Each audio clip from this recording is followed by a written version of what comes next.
क्या हुआ जो दिन निकल गया, अभी तो पूरी रात बाकी है और यूं ही नहीं हिम्मत हार सकता मैं, अभी तो कामयाबी से मुलाकात बाकी है। नमस्कार दोस्तों, स्वागत आप सभी का आपका अपने चैनल बेसिक नॉलेज में। दोस्तों आज हम लोग इस वीडियो में देखने वाले आप लोग का ज्योग्राफी क्लास 11 का बहुत ही महत्वपूर्ण सवाल जो आप लोग एग्जाम में जरूर पूछा जाएगा। जी हाँ दोस्तों, ये सारी जैक बोर्ड का ऑफिशियल क्वेश्चन है, तो आप लोग इसमें से एग्जाम में जरूर पूछेंगे। एक भी सवाल मिस मत करना, सभी सवालों को जरूर देख लेना। ठीक है, चलिए देखते हैं क्या क्या सवाल है। सबसे पहला सवाल है कि बिग बैंग सिद्धांत का प्रतिपादन किसने किया था। बिग बैंग सिद्धांत, ठीक है, द बिग बैंग सिद्धांत प्रतिपादन किसने किया था? तो एडविन हब्बल ने किया था। किसने? एडविन हब्बल, यानी एक का जो है वो घ परम सत्य उत्तर हो जाएगा। अगला प्रश्न है, बिग बैंग सिद्धांत के अनुसार ब्रह्मांड की उत्पत्ति आज से लगभग कितने वर्ष पूर्व हुई। मतलब बिग बैंग सिद्धांत क्या बोलता है कि ब्रह्मांड की उत्पत्ति कितने वर्ष पहले हुई। तो उसके अनुसार दोस्तों, बिग बैंग सिद्धांत के अनुसार जो ब्रह्मांड है उसकी उत्पत्ति आज से लगभग कितने वर्ष पूर्व हुई। तो दोस्तों दो का सही उत्तर हो जाएगा 13.7 अरब वर्ष पूर्व। मतलब हमारी कल्पना से भी परे, कितना साल पहले ही सोच रहे हो ब्रह्मांड की उत्पत्ति हो चुकी थी। तो दो का जो है बिल्कुल सही उत्तर हो जाएगा। अगला प्रश्न है 3 नंबर, पृथ्वी से सूर्य की औसत दूरी कितनी। बहुत ही महत्वपूर्ण सवाल है, ध्यान से देखिएगा कि देखिए पृथ्वी से सूर्य की दूरी पूछा है ना, तो पृथ्वी से सूर्य की दूरी कितना हो जाएगा दोस्तों? ये हो जाएगा 14.96 करोड़ किलोमीटर। ये है पृथ्वी, ये है सूर्य, और इसका बीच का दूरी मालूम है 14.96 करोड़। भाई साहब 100 kilometre, 200 kilometre, 1000 kilometre, lakh kilometre नहीं, 14.96 करोड़ किलोमीटर। समझ रहे हो, इतना दूरी है पृथ्वी से सूर्य का, याद रख लेना। मतलब लगभग 15 किलोमीटर के 15 करोड़ किलोमीटर के आसपास, याद रखना कि लगभग 15 करोड़ किलोमीटर बराबर हो जाता है। ठीक है, आंतरिक ग्रह के अंतर्गत निम्नलिखित में से किस ग्रह को नहीं रखा जाता। दोस्तों देखिए आंतरिक ग्रह में क्या क्या होता है। तो आंतरिक ग्रह में याद रख लो, बुध ग्रह होता है, शुक्र होता है, या ऐसे याद रखना मंगल बुध शुक्र पृथ्वी। ठीक है, मंगल बुध शुक्र पृथ्वी। आंतरिक ग्रह में कौन सा ग्रह हो गया? मंगल बुध शुक्र और पृथ्वी ग्रह। और बाह्य ग्रह में बाकी चार आ जाते हैं। बाकी चार आ जाते हैं कौन कौन? Brihaspati, Shani, Uranus, Neptune. Brihaspati, Shani, Uranus, Neptune, ये बाकी चार बाह्य ग्रह हो गया है। ठीक है, तो आंतरिक ग्रह कौन हो गया?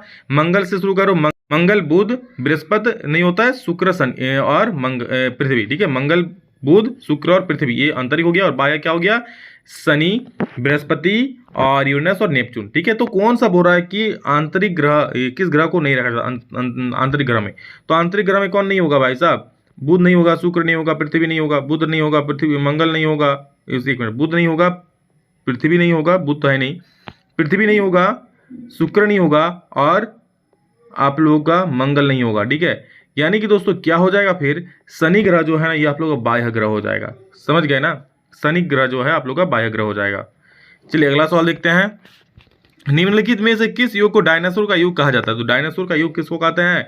5 का सही उत्तर ऑप्शन नंबर ग हो जाए, जुरासिक युग को। ठीक है, अगला सवाल है, पृथ्वी पर जीवन का प्रारंभ आज से लगभग कितना वर्ष पहले हुआ था। भाई साहब पृथ्वी पर जीवन का प्रारंभ की बात हो रही है, बहुत ही इंटरेस्टिंग है। देख लो कब हुआ था जीवन का प्रारंभ पृथ्वी पर, जहां हम लोग रह रहे हैं अभी आराम से, समोसा चटनी खा रहे हो। देखो क्या है, 6 का दोस्तों सही उत्तर ऑप्शन नंबर ग हो जाए, 3 अरब 80 करोड़ वर्ष पूर्व। मतलब 1-2 साल, 100 साल, 1000 साल, लाख साल नहीं, 3 अरब 80 करोड़ वर्ष पूर्व ही पृथ्वी की, मतलब पृथ्वी पर जीवन का प्रारंभ हो चुका था।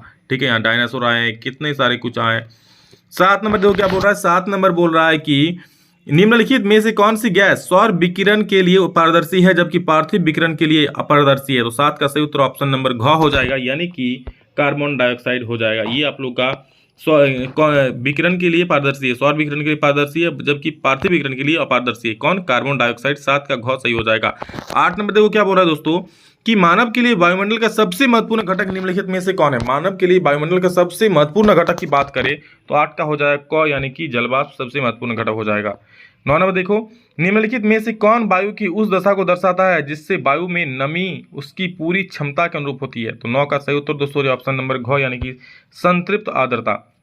ठीक है, निम्नलिखित में से कौन वायु की उस दशा को दर्शाता है जिसमें वायु में नमी उसकी पूरी क्षमता के अनुरूप होती है। तो संतृप्त आर्द्रता। 9 का घ सही हो जाएगा। 10 नंबर क्या बोल रहा है देखो, 10 नंबर बोल रहा है ना कि पृथ्वी की लगभग 50% वनस्पति प्रजातियां किस प्रकार के वन में पाई जाती है। तो दोस्तों 10 का सही उत्तर हो जाएगा ये उष्णकटिबंधीय वर्षा वन। ठीक है, उष्णकटिबंधीय वर्षा वन में लगभग 50% वनस्पतियां प्रजातियां पाई जाती है सिर्फ इसी वन में। ठीक है, वर्षा है भाई, देख लो। संकटापन्न पौधों और जीवों की प्रजातियों तथा उनके संरक्षण के लिए रेड डाटा सूची किसके द्वारा जारी किया जाता है दोस्तों। तो रेड डाटा सूची IUCN के द्वारा जारी किया जाता है। किसके द्वारा? IUCN, लेकिन वो भी ऑप्शन में नहीं है, याद रखना। IUCN यानी कि अंतर्राष्ट्रीय, ठीक है, अंतर्राष्ट्रीय संरक्षण संघ, ठीक, अंतर्राष्ट्रीय प्रकृति संरक्षण संघ। नेक्स्ट क्वेश्चन हम लोग का है अगला प्रश्न कि जैव विविधता का संरक्षण निम्न में से किसके लिए सर्वाधिक महत्वपूर्ण है? तो 12 का सही उत्तर ऑप्शन नंबर ग हो जाएगा, यानी कि जंतु भी होगा और पौधे भी होगा। समझ रहे हो, ऑप्शन नंबर ग बिल्कुल सही हो जाएगा। जैव विविधता किसके लिए संरक्षण चाहिए? जंतु के लिए भी और पौधे के लिए भी, तभी तो रहेगा। 1992, देखिए जैव विविधता मतलब जो हमारे आसपास के परिवेश में विभिन्न प्रकार की भिन्नताएं पाई जाती है, विभिन्न प्रकार के जीव जंतु पाए जाते हैं, तो इनका संरक्षण जरूरी है ना भाई। 1992 ईस्वी में पृथ्वी सम्मेलन का आयोजन किस देश में हुआ था? बहुत महत्वपूर्ण सवाल, अच्छे से देख लो। हुआ था ये ब्राजील में, और ब्राजील के कहाँ में? रियो डी जनरियो में। 13 का ख सही हो जाएगा। अगला सवाल देखो 14 नंबर, भूगोल धरातल के विभिन्न भागों में कारणात्मक रूप से संबंधित तथ्यों में भिन्नता का अध्ययन करता है, यह कथन किनका है? तो 14 का सही उत्तर हो जाएगा ख, अल्फ्रेड हिटनर का है। अगला प्रश्न 15, निम्नलिखित में से किसे भौतिक लक्षण कहा जा सकता है? भौतिक लक्षण कहा जा सकता है मैदान सारे भौतिक लक्षण है। 15 का जो ख परम सत्य उत्तर हो गया। 16 नंबर देख लो क्या बोल रहा है, पृथ्वी की उत्पत्ति से संबंधित निहारिका परिकल्पना किसके द्वारा दिया गया है? तो 16 का जो है दिया गया है वो लाप्लास के द्वारा किया गया है, ठीक है, लालास नहीं लाप्लास, याद रखना।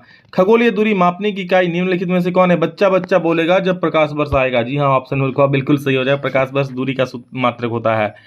अगला प्रश्न है, कौन भूकंपीय तरंग तरल एवं ठोस दोनों में गमन करती है? तो 18 का सही उत्तर दोस्तों हो जाएगा ऑप्शन नंबर क, यानी पी तरंग जो है वो ठोस और क्या बोलता है, ठोस और तरल दोनों में गमन करती है। कौन? पी तरंग।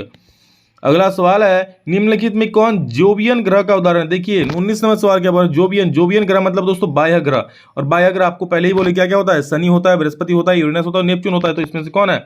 इसमें से शनि बोले, बृहस्पति बोले, यूरेनस बोले, नेपच्यून बोले ना, तो बृहस्पति है तो बृहस्पति हो जाएगा, ठीक है। चलिए 19 का घ सही हो गया। नेक्स्ट देखो 19 के बाद 20 नंबर क्या बोल रहा है भाई?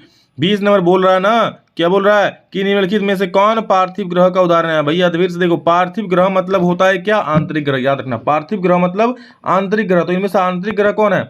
बृहस्पति बिल्कुल नहीं, शनि नहीं भाई, नेपच्यून भी नहीं है, शुक्र आपका पार्थिव यानी कि आंतरिक ग्रह हो जाएगा।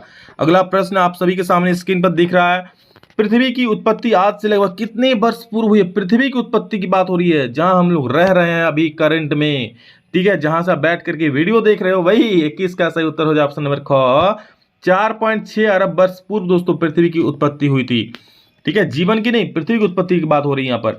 पृथ्वी की त्रिज्या भी बता दो भाई, लगे हाथों कितना होता है? तो सुन लो, पृथ्वी की त्रिज्या 1-2 किलोमीटर नहीं, 1000-2000 किलोमीटर नहीं, यहाँ पर 1-2 किलोमीटर नहीं, पृथ्वी की त्रिज्या कितना हो जाएगी?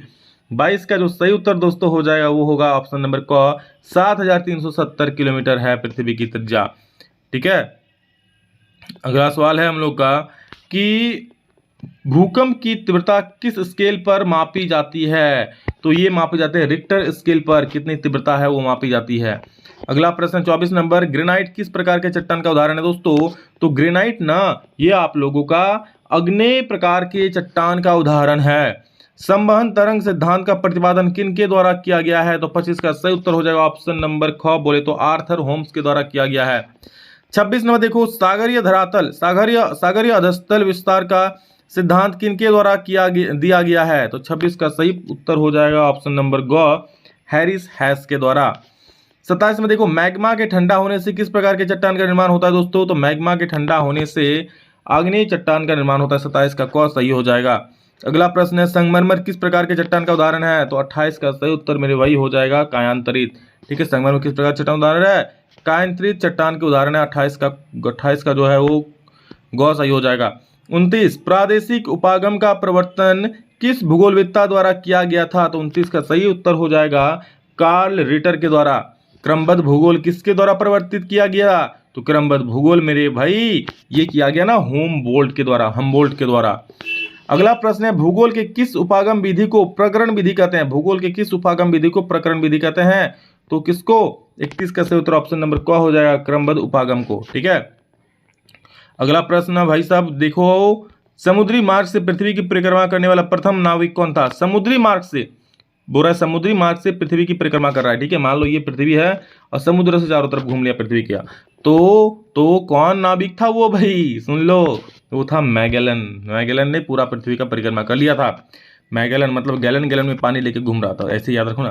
पृथ्वी की आंतरिक संरचना में मध्यवर्ती परत किस नाम से जाना जाता है? देखिए पृथ्वी का 3 परत होता है, सबसे ऊपरी परत होता है, ठीक है, जिसको बोलता है भूपटपटी, ठीक है। एक बीच का परत होता है जिसको बोलता है मेंटल, मेंटल नहीं भाई, मेंटल, ठीक है, इसको मेंटल नहीं बोलता है, मेंटल मतलब पागल होता है, मेंटल बोलता है, मेंटल, ओके। और जो अंतिम लास्ट में होता है सबसे निचली परत होता है आंतरिक करोड़, इसको आंतरिक करोड़ होता है, ये होता है करोड़ होता है, तो क्या बोलते हैं करोड़। तो क्या बोल रहा है कि पृथ्वी आंतरिक संरचना से संबंध में मध्यवर्ती परत, इस परत को, ऊपरी परत और निचला परत नहीं, मध्यवर्ती परत को किस नाम से जाना जाता है? तो मध्यवर्ती को मेंटल बोलता है, याद रखना, ठीक। ऊपरी परत को भूपटपटी और निचली परत को करोड़, ठीक है। तो यहाँ पर क्या हो जाएगा? मेंटल भाई, मेंटल। चलो अगला सवाल देखो, 34 नंबर, भू संचलन किससे उत्पन्न होता है? तो 34 का सही उत्तर हो जाएगा मेरे भाई घ, पृथ्वी का आंतरिक शक्तियों से भू संचलन, ठीक है। कपा कपी हो जाता है क्या? पृथ्वी का जो आंतरिक शक्ति होता है उसके द्वारा। ज्वालामुखी और भूकंप किस प्रकार की क्रियाएं हैं? और ये अकस्मात आती है, आकस्मिक ये घटनाएं होती है ना, अचानक से भूकंप आ गया, समझ रहे हो। वायुमंडल में सर्वाधिक मात्रा में कौन सी गैस पाई जाती है? तो दैट इज नाइट्रोजन, 78% पाई जाती है, सबसे ज्यादा मात्रा में, बाकी तो पाई जाती है 21% ऑक्सीजन, बाकी तो उससे कम सारे पॉइंट में पाया जाता है। सभी प्रकार की मौसमी घटनाएं वायुमंडल में किस परत में घटित? तो जितनी सारी मौसमी घटनाएं होती है दोस्तों वायुमंडल के किस परत में ये घटित होता है, घटता है? तो क्षोभ मंडल में। जितनी सारी बारिश होना, ये होना, मौसमी घटनाएं हैं जो भी, वो क्षोभ मंडल में हो जाता है। अगला प्रश्न है 38 नंबर, देखो, निम्नलिखित में से कौन वर्षण के अंतर्गत शामिल नहीं किया जाएगा? तो वर्षण मतलब वर्षा, वर्षा होता है तो वर्षा होती है, ओला गिरता है, तुषारपात मतलब बहुत ज्यादा ओला गिरता है, ये हो जाएगा संघनन, ये क्रिया शामिल नहीं होती। ये तो संघनन मतलब होता है ना कि जमना हो जाता है गैसों का, उसको शायद बोलता है।